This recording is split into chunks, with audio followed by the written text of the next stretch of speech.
Hello प्यारे बच्चों आज हम आपको समझाएंगे जो विलेय पदार्थ की मात्रा पर आधारित है कुछ परिभाषाएं, जिनको हम जैसे तन विलयन, सांद्र विलयन, संतृप्त विलयन और असंतृप्त विलयन, इसके बारे में हम आपको समझाएंगे। तो समझाने से पहले आप लोग लाइक, सब्सक्राइब और कमेंट जरूर कीजिए। तो सबसे पहले हम आपको तन विलयन के बारे में समझाएंगे कि तन विलयन क्या होता है। तो परिभाषा के लिए तो हम हमने गिलास बनाया, ये हमारा गिलास है और इस गिलास में जल भरा हुआ है, ये हमारा जल भरा हुआ है। यहीं से हम परिभाषा बनाएंगे, रटना नहीं है आप लोगों को।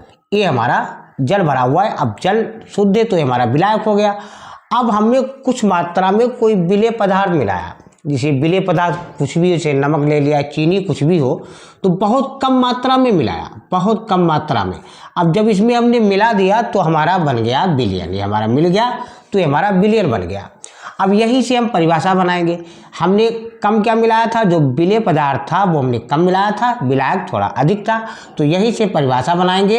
वह विलयन जिसमें विलेय पदार्थ की मात्रा विलायक की अपेक्षा कम हो तन विलयन कहलाता है।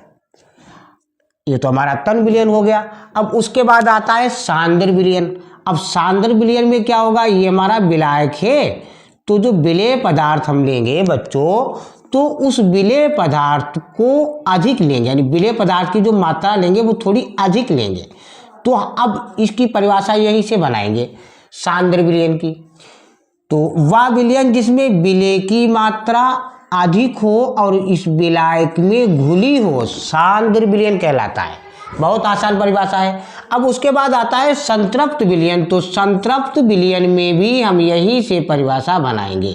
संतृप्त विलयन की परिभाषा इस तरीके से बनाएंगे, किसी विलेय पदार्थ की, कोई विलेय पदार्थ है, किसी विलेय पदार्थ की अधिकतम मात्रा यानी अधिक से अधिक एक निश्चित ताप पर, और ये विलायक हमारा है, ये हमने मान लिया 100 ग्राम, ये 100 ग्राम हमारा विलायक है।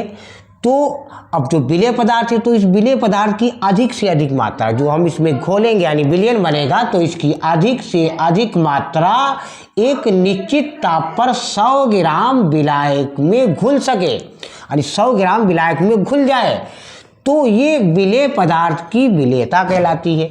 और इस प्रकार प्राप्त विलयन को जिसमें निश्चित ताप पर विलेय की और मात्रा ना घुल सके, उसी को हम बोलते हैं संतृप्त विलयन। बच्चों उसी को बोलते हैं संतृप्त विलयन। अब हमारा क्या बचा है, असंतृप्त विलयन। तो असंतृप्त विलयन भी यहीं से परिभाषा बनाएंगे। असंतृप्त विलयन में यानी बा विलयन सब में लगा दें, क्योंकि विलयन बन के तैयार होता है। तो बा विलयन जिसमें विलेय की मात्रा संतृप्त विलयन की अपेक्षा थोड़ी कम हो, और जब कम होगी, जिससे संतृप्त विलयन में की अपेक्षा इसमें असंतृप्त में विलेय की जो मात्रा होती है वो थोड़ी कम होती है। जो कम होगी तो और भी घुल सकती है। तो वैसे ही इसकी परिभाषा बन गई, वह विलयन जिसमें विलेय की मात्रा संतृप्त विलयन की अपेक्षा थोड़ी कम हो, असंतृप्त विलयन कहते हैं। और एक निश्चित ताप पर, यानी एक निश्चित ताप दे दिया जाए तो विलेय की और मात्रा घुल सकती है, इसे भी हम असंतृप्त विलयन कहते हैं। तो बच्चों ये विलेय पदार्थ की मात्रा के आधार पर ये परिभाषाएं हैं। बच्चों लाइक, सब्सक्राइब और कमेंट करना मत भूलिए, आपके समझ में आ गया।